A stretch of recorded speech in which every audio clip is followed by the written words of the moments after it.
नमस्कार, आदाब, भारत माता की जय। मैं के सिंह इस दरोगा जंक्शन प्लेटफॉर्म पे आपका बहुत बहुत स्वागत करता हूं। आपका एग्ज़ाम यूपी होम गार्ड का एग्ज़ाम हो चुका है और 25, 26, 27 3 दिनों तक आपका एग्ज़ाम चला और एग्ज़ाम बहुत ही अच्छा रहा। मतलब कहीं भी मतलब पेपर आउट का हो, कोई भी इस तरीके का कोई मामला हो, कोई मामला उस तरीके का नहीं आया। आपका पेपर बहुत ही अच्छा तरीके से कराया गया, जो 6 पालियों में आपका कराया गया। किसी का बच्चों का कहा नाम है, किसी शिफ्ट में जो है थोड़ा सा हार्ड आ गया है, लेकिन पेपर का लेवल क्या है, आप लोगों ने पेपर दे ही रखा है। तो हम उन चीज़ों पे थोड़ा सा देखेंगे कि सारे बच्चे पेपर दे आए हैं, लेकिन कट ऑफ क्या जा सकती है, इन पे हम लोग देखेंगे। चर्चा का विषय है, चर्चा किया जाएगा। तो देखिए, UP home guard expected cut off 2026, इस पे हम लोग चर्चा करते हैं। तो कट ऑफ कम जाने के कितने चांस हैं, ठीक है। अब चांस कहाँ से बनेंगे, तो देखिए यहाँ पे हम लोग आते हैं। अगर देखते हैं कि अगर कट ऑफ की बात करते हैं तो चांस कम जाने की है। वजह क्या है कि आपका जो है कट ऑफ कम जाने का चांस है। तो देखिए कारण इसमें कई कई कारण बनेंगे। पहला देखिए, पहला रीजन तो ये है, पहला रीजन जो है यानी कि रीजन फर्स्ट की अगर बात किया जाए, रीजन फर्स्ट की बात किया जाए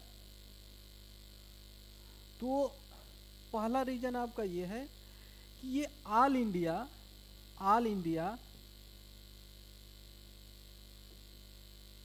भर्ती तो है नहीं। जो अदर स्टेट के जो बच्चे हैं, अदर स्टेट के जो बच्चे हैं वो इसमें जो है पार्टिसिपेट नहीं कर पाए हैं। अदर स्टेट के बच्चे चले गए। जो अदर स्टेट के बच्चे आते हैं तो कंपटीशन बढ़ जाता है।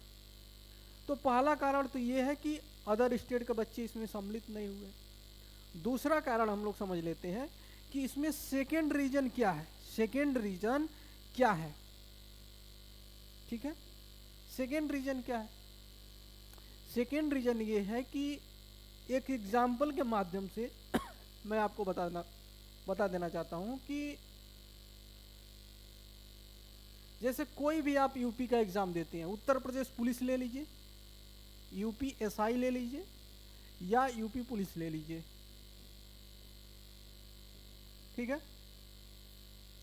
इसमें जो भी बच्चे पार्टिसिपेट करते हैं वो अदर स्टेट के भी होते हैं और अपना यूपी का तो होते ही है। अगर बात किया जाए रैंक की, अगर बात किया जाए, अगर रैंक देख लिया जाए, रैंक की अगर बात किया जाए तो हम बहुत ज़्यादा रैंक लेके नहीं चलेंगे। हम रैंक लेके चलेंगे 1 से लेकर के कहाँ तक, रैंक 1 से लेके रैंक 75 तक लेके चलेंगे, ठीक है। रैंक 75 तक लेके चलेंगे, यानी कि जितना भी रिक्वायरमेंट निकला होगा उसमें से अगर देखा जाए, यूपीएसआई और पुलिस का मैं एग्जांपल लेके चला हूं, उसमें अगर देखा जाता है तो 1 से लेके 75 तक अलग अलग डिस्ट्रिक्ट या अलग अलग अदर स्टेट के बच्चे होते हैं जिनकी रैंक 1 से लेके 75 तक होती है, ठीक है। यहां पे क्या है कि जो आपका वैकेंसी है ये डिस्ट्रिक्ट वाइज है, ठीक है। इसमें क्या है, डिस्ट्रिक्ट वाइज है। तो डिस्ट्रिक्ट वाइज में होने की वजह से आपका कुछ कट ऑफ तो कम हो जाएगा। कारण ये है कि जो आपका ये रैंक है 1 से लेके 75 तक ये 75 बच्चे जो है अलग अलग स्टेट में बट जाएंगे। जब ये बच्चे अलग अलग स्टेट में बट जाएंगे तो आपके जिला से तो एक ही लड़का रैंक 1 ही रहेगा, यानी नीचे का जो 74 सीट है, 74 सीट है वो सेकेंड वाला, थर्ड वाला, फोर्थ वाला उस पे आ जाएगा। यानी यहां से तो ये कंपटीशन कर दिया, क्योंकि ये भर्ती डिस्ट्रिक्ट वाइज है।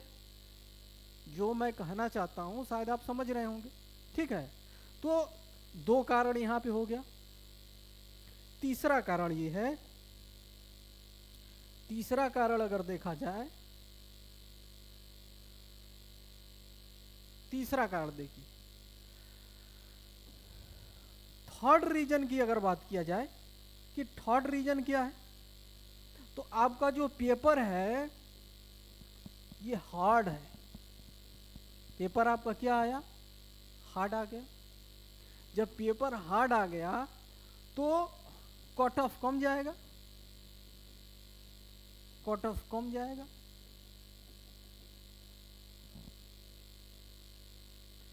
और पेपर का लेवल, हमने आपको कहा कि जो पेपर का लेवल है वो पेपर का लेवल क्या, हमने यहाँ पे लिखा हुआ है कि होम गार्ड एग्जाम का तुलना बिहार एसआई के प्रीलिम्स यानी प्री से तुलना किया जा सकता है। तो आप कहेंगे कि बिल्कुल ही किया जा सकता है, क्योंकि जो आपका पेपर बना था बिहार एसआई का, आप एग्ज़ाम दिए होंगे, तो बिहार एसआई का जो प्रीलिम्स का पेपर होता है, जो प्री का पेपर होता है, उस प्री के पेपर को आप जब देखेंगे तो कहीं ना कहीं आपका यूपी होम गार्ड से कहीं ना कहीं मिलता जुलता है।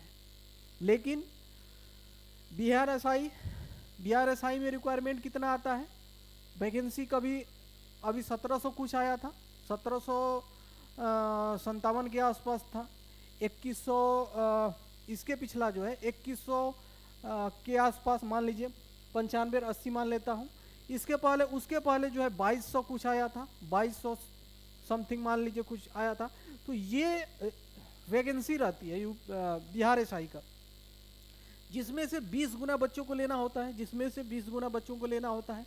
तो आपका जो एग्ज़ाम हुआ है वो न कि 1700 पे हुआ है, न 2100 पे, न 2200 पे हुआ है। आपका एग्ज़ाम तो 41,000 कि 42,000 कुछ है, समथिंग है, ठीक है। 42,000, अब टोटल देखना पड़ेगा कि 42,000 है कि 41,000 है, तो 42,000 समथिंग है। तो कहीं ना कहीं क्या होगा, आपका कट ऑफ डाउन जाएगा। देखिए क्या कट ऑफ एकदम, तीसरा कारण आपसे पूछा जाए, अगर कहा जाए कि क्या पेपर इतना हार्ड और जो रीजन आप बता रहे हैं इस रीजन के हिसाब से कट ऑफ काफ़ी डाउन चला जाएगा, तो नहीं, काफ़ी डाउन न जाने का कारण एक और है कि अगर आपको 100 क्वेश्चन दिया जा रहा है, अगर आपको 100 क्वेश्चन दिया जा रहा है और 100 क्वेश्चन में माइनस मार्किंग नहीं है, यानी कोई निगेटिव मार्किंग नहीं है, कोई माइनस मार्किंग नहीं है, और आपको 100 क्वेश्चन दे दिया जाए, तो तुक्का मार के, तुक्का अगर बच्चा बहुत कम जानता है, बहुत कम जानता है, तो 40-45 तो ऐसे कर लेगा, 40 से 45 तो ऐसे ही कर लेगा। तो देखिए अगर पेपर टफ है तो सारे बच्चे 40-45 करके आए हैं, सारे बच्चे जिसको नहीं आता वो भी 40-45 करके आया है। जो थोड़ा ठीक ठाक है वो 50 तक करके आया है, जो थोड़ा सा ठीक ठाक है वो 50 तक करके आया है, जो बहुत ज़्यादा ठीक ठाक है वो 60 तक पहुंचा है। और टॉपर्स की मैं बात नहीं कर रहा हूं, क्योंकि हर एग्ज़ाम में आपको कुछ ना कुछ बच्चे ऐसे होते हैं जो हर एक एग्ज़ाम में बैठते हैं और वो अच्छा खासा नंबर लाते हैं, मैं उनकी बात नहीं कर रहा हूं, एक एवरेज स्टूडेंटों की बात कर रहा हूं कि कोई भी पेपर करा लीजिए, माइनस मार्किंग नहीं है तो 50 तो आम बात है, बच्चा 50 कर लेता है। 40-45 जो बच्चे कंपटीशन बहुत कम देते हैं, कम करते हैं, थोड़ा बहुत करते हैं, वो 40-45 तो चले जाएंगे ऐसे तुक्का उक्का मार उड़ के कुछ इधर उधर से। और 60 वाले जो बच्चे हैं, जितने भी बच्चे 60 मार्क्स लाए हैं, वो मान के चलिए कि उनका सेफ स्कोर है। 60 वाले जितने भी हैं उनका क्या है, सेफ स्कोर है, ठीक है, वो सेफ स्कोर में चले जाएंगे। लेकिन जो मैंने वजह बताया है, जो हमने वजह बताया है, उस वजह से अगर देखा जाए तो, उस वजह से अगर देखा जाए तो जो जनरल की कट ऑफ जाएगी, ठीक है,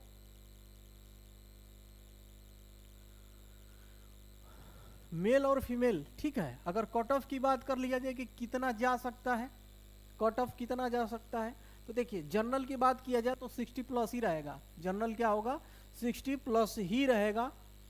और EWS की बात किया जाए तो ये भी मान के चलिए कि 58 से तो कम बनेगा नहीं, ठीक है। ओबीसी की बात करिए तो ये भी 58 मान के चलिए।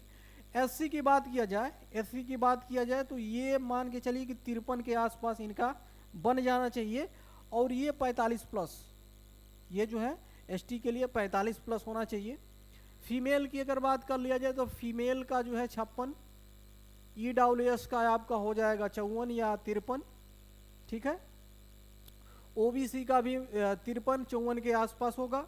एससी का अगर देखा जाए तो एससी का लगभग आपका जो जाएगा, एससी का थोड़ा सा कम हो जाएगा 47 के आसपास। और ये जो है आपका 40 के आसपास जो है एसटी का चला जाएगा, ठीक है, 40 के आसपास। तो ये फीमेल का इतना जाएगा, ठीक है, इतना चला जाएगा, ये 47 रहेगा, ठीक है। तो कट ऑफ आपका कुछ इस प्रकार से जाने वाली है, ठीक है, क्योंकि आपका डिस्ट्रिक्ट वाइज बनेगा। कारण भी हमने बताया कि कौन कौन से कारण हैं। तो शायद आप समझ पा रहे होंगे कि आपका जो है कट ऑफ किस प्रकार से जाएगा। तो एक अनुमानित कट ऑफ जो है इस प्रकार से रहने वाला है, ठीक है। चलिए आज के लिए इतना ही। जय हिंद।